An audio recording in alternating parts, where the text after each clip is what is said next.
first thing Taylor said in her constructive speech was to keep the status quo. But if you keep the status quo, you also keep the murder rates that go along with it that we have today.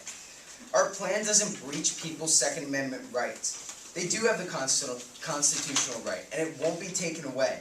As I said in my first speech, our founding fathers couldn't have ever imagined what people would think of to do with guns, so they couldn't have included it in the Constitution. Alan supported stronger background checks, which was in our plan.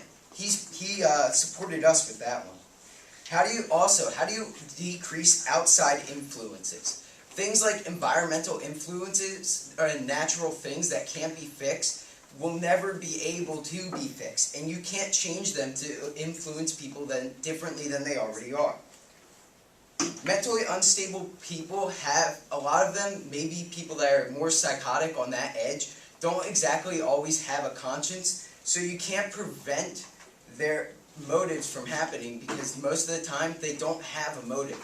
They do it because it makes them feel good and they don't feel differently about it. Also, there's no hunting in urban areas, so anyone that would have a rifle or a hunting gun in an urban area probably shouldn't have it there anyway, and our plan would most likely delegalize that because we're focusing on urban areas. We're not focusing on areas where hunting occurs. Also, if we do a background check on the middleman, we can prevent the source from being a bad source and therefore cut down on the black market.